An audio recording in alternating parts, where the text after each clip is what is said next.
What is up, everyone? Welcome back to another Dragon Ball Super card game video. My name is DFree, and for this, we are going to go ahead and take a look at the green card list for the Tournament of Power booster set that is coming out.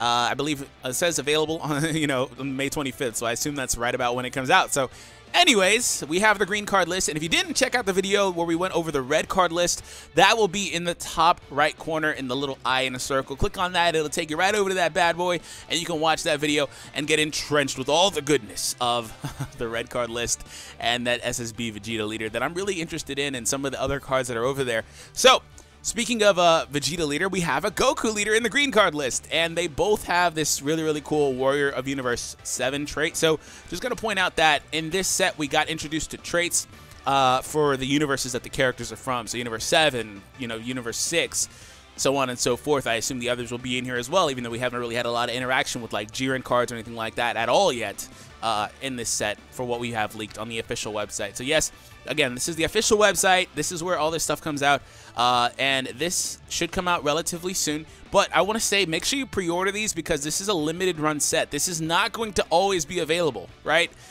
For example, you can still find set 1 in your local card shops, and that's freaking set 1's almost a year old. Literally, it's like what, 9 months old now. And you can still find it. This one, in 9 months, you probably will not be able to find it unless somebody has like on, eBay or Amazon for sale. So keep that in mind. Make sure you pre-order these, and get your hands on these cards and all that other good stuff. So let's go ahead and get into it. So Universe 7 is able to have no specified cost with that special effect for this Goku. So what that means is, if you're not super familiar with the game, if you have a 3-drop, for example, that requires 3 red energy, which is actually really restrictive. This Goku says, okay, well, said 3-drop that wants 3 red energy to be played.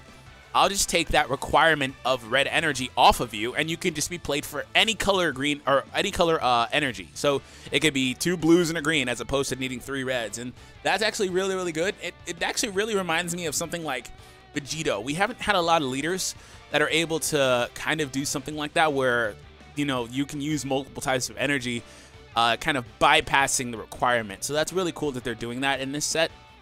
Now, Goku's a bit more restrictive than the Vegeta, excuse me, in my opinion.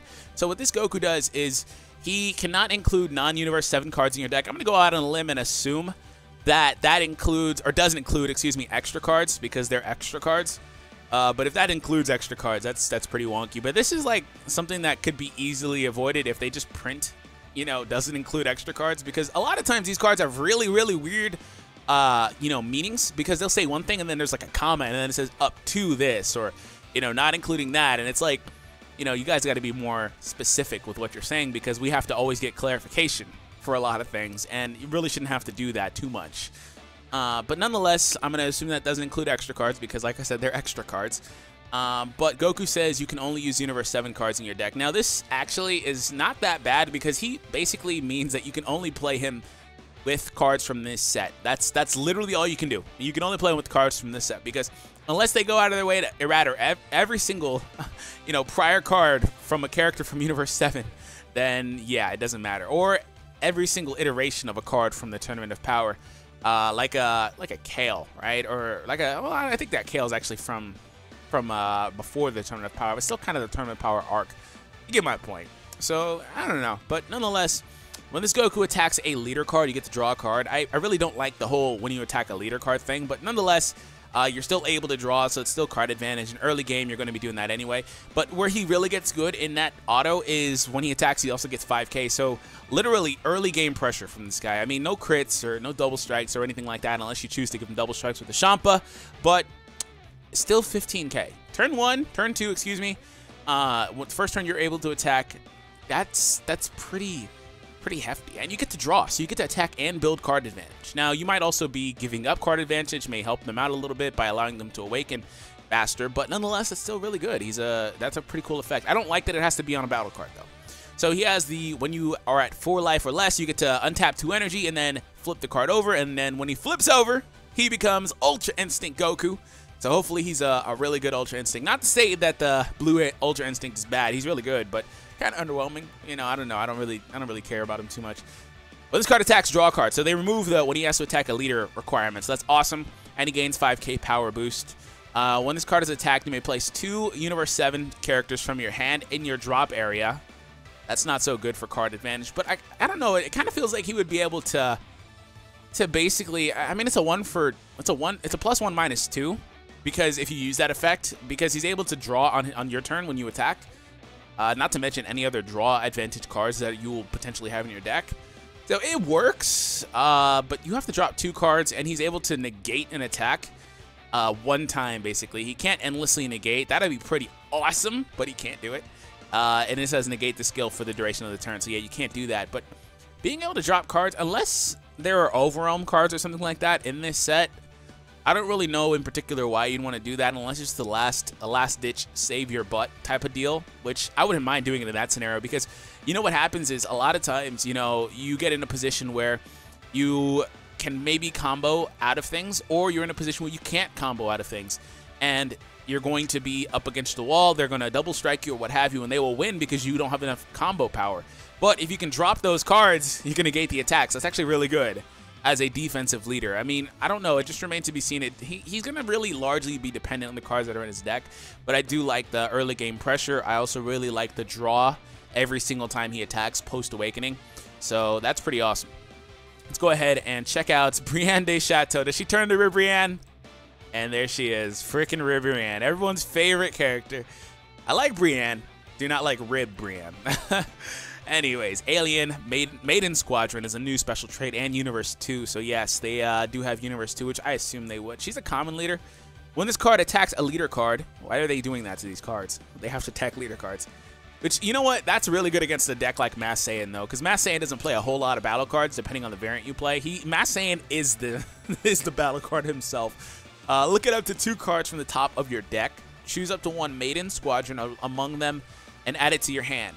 So you can get Kakunsa and the other one, I forgot her name, or another Brienne or Ribrienne type card that I assume will be in the set. And place the remaining cards at the bottom of your deck in any order. That could be sneaky good if there's a card that wants to, you know, tell you what's at the bottom of your deck, or pull from the bottom of your deck and you have to guess it or something. That could be sneaky good. When your life is at 4 or less, draw 2 cards and flip this card over. I love this one so much more. I don't know, maybe it's just because I like the antique one, but I like this. I like this when you play aggro, because what it does is it's like, okay, I'm going to tap out my energy, and then I get more energy back. That's why I love the SS3 Goku Leader, because he just lets you play so aggro with your energy and stuff. Rosie, there we go. If Kakunsa and Rosie are in play in your battle area, choose up to 1 of your opponent's battle cards and KO it every turn. You just don't attack with them. You just leave them out there, but you need both. If it says Kakunsa and, not Kakunsa or Rosie. When this card attacks, draw 1 card. She doesn't do much else. She's board control. That's pretty cool. She fits the green archetype. I can dig it. I can dig it. All right. Destructo is Krillin. Krillin it. Please be a good Krillin. We need a good Krillin. When you play this card, if your leader is Universe 7, i.e. the Goku or the Vegeta thus far, choose 1 card in your life and add it to your hand. Yes, Self-Awakening. If you do so, choose any number of your opponent's battle cards for which the total cost adds up to 3 and KO. Woof. Woof. I hate that he's green. I mean, not green. 3 energy. I hate that. I hate 3 energy cards with a passion. It's not that they're bad. It's so mid-range. Because it's 3 is such a weird cost. Because when it gets to 3, I feel like I might as well just play a 4. And when I get to 4, I might as well just play a 5, right? But I love this Krillin. He does several things. He pulls a life, self-awakens, helps self-awaken anyway.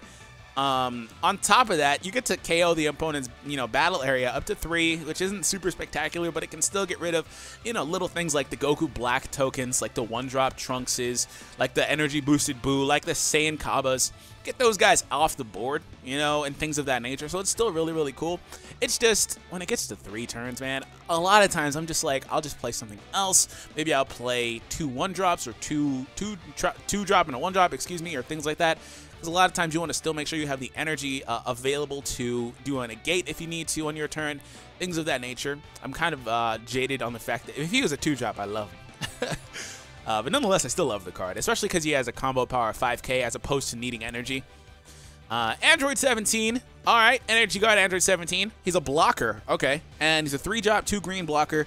Now, keep in mind, the Goku takes this specified cost off, so Krillin would become just a 3-drop, no 2 green necessary. Same for Android 17 here. At the end of your turn, switch this card to active. I love the blockers that do that.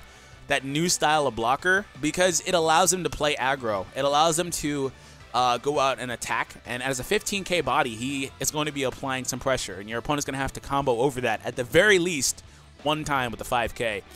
And it just helps when they get in a position where they're going to start dropping cards. So I like that a lot, especially because he goes, you know, attacks and then goes back to active mode at the end of your turn. I like that new style blocker. Android 18.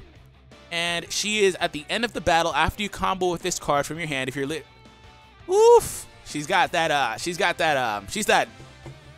10k 1 energy required card.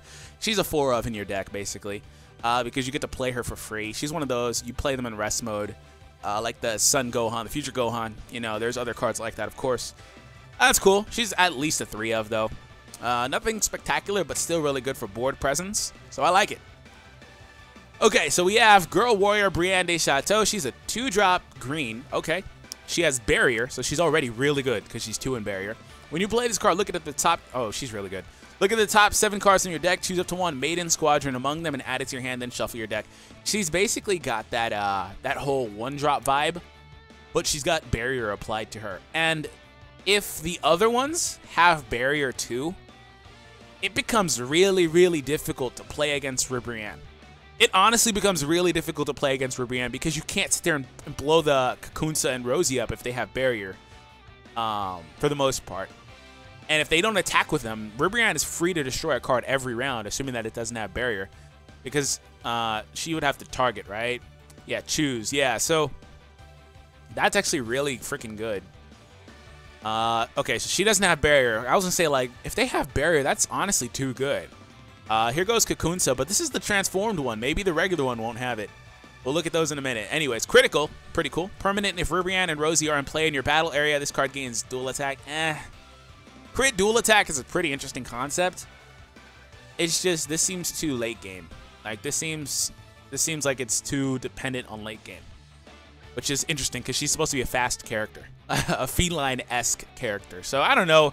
I'm kind of jaded on this one. You know, mixed opinion. She could be really good. I just don't know if the game will get there. But maybe with the errata to Mecha Frieza, the game will slow down another couple of turns, because a lot of times when I play against those decks, I just kind of look up and I'm like, wow, we've already exhausted all of our life. And I'm not playing Mecha Frieza, but if I am, it's even worse. But it's like, we've exhausted all of our life and we only have 2 to 3 energy right now. And you know, those 4-drops are so costly because you can't even play them at that point in a lot of cases. I mean, you can play the veggie package if you have $300, right? But I mean, I have them in my deck, but it's like, if you have the Cobb out there reducing cost, then it works. But otherwise, 4 energy is just kind of like 2 out there in a lot of cases for me. And that's one of the things that happened to me when I was playing Mass Sand and I was playing Jiren. I would almost never play my Jiren because I just would never get to 4 red energy. Or 4 energy and then 2 reds or whatever. It just never happened. And then by the time I could, it was like, well, I need to make sure I have 1 energy saved for this or 2 energy for that or whatever. So here we have Rosie. She's a blocker, 4-drop as well, 20k. At the end of your battle, excuse me, at the end of your turn, if Brienne and Kakunsa are in play in the battle area, switch it to active. So she's another one of those blockers that is able to go aggro a bit. Again, 4-drop. At least they got 5k combos. That's useful. Oh man, Zarbuto, 1-drop. Okay, choose when you play this card. Look at the top 3 cards in your deck. Choose 1 universe 2 among them and add to your hand. He's a 4 of in the Brienne deck. You basically have to run him because he's your turn 1 play. He's a 5k combo as well, which is another helpful thing. He also is a +1, so he's definitely a 4 of in your deck. Now we're starting to get more, you know, plot development out of universe 2 than we got in the whole show, huh? Rabarna. Rabanra. I didn't even know that was this guy's name. Alien Universe 2, Universe Survival Saga Battle. He's, a blocker. If a Universe 2 is in play in your battle area, you can play this card from your hand without paying its cost. That's kind of like Legic. A little bit different because you have to have something out there, but still pretty cool. Jamise, this is a guy that does the instant transmission a lot. Teleporting Jamise, yeah. Reduce the energy cost of Maiden Squadron in your hand by 2. Ooh.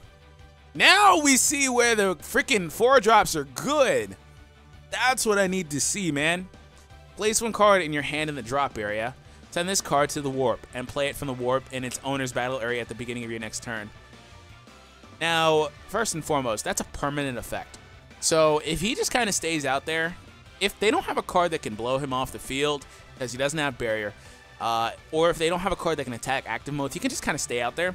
But if they do, you have the option of removing him from play, basically, so that he can't be a target. Now, that is not a good thing if you're trying to play defensively because you need the combo power, but you'd also be dropping a card. But still, that's a really, really good card to have out there. He's a 3-drop again, and I already said how I feel about them, but he makes the whole deck work.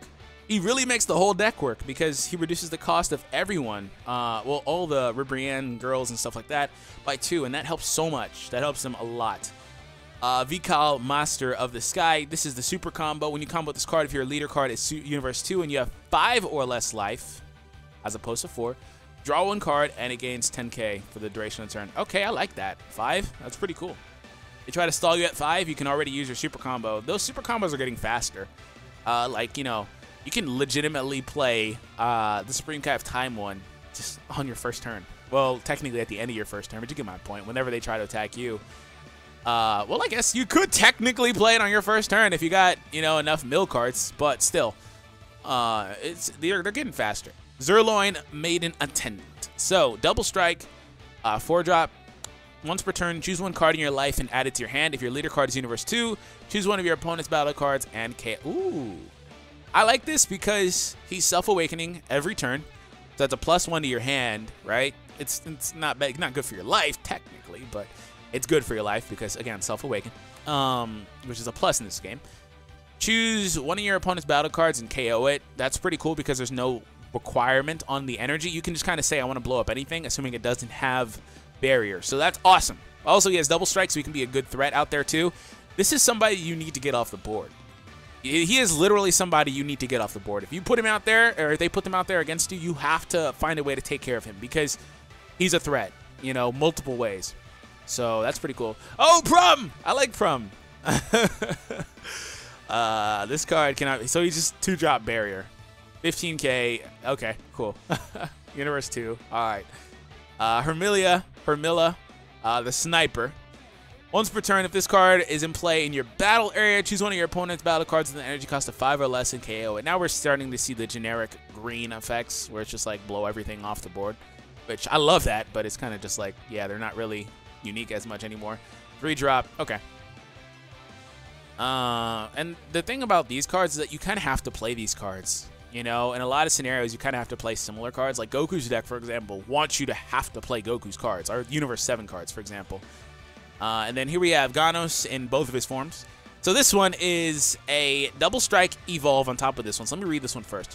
When you play this card, choose up to 1 of your opponent's battle cards with an energy cost of 4 or less and KO it. 3-drop again. They're all 3 or 4 drops, huh? And this guy is from Universe 4, in fact. So he wouldn't be in that deck at all. I'm starting to see some Universe 4 characters now, it looks like. So he's cool. Very, like I said, very generic effect.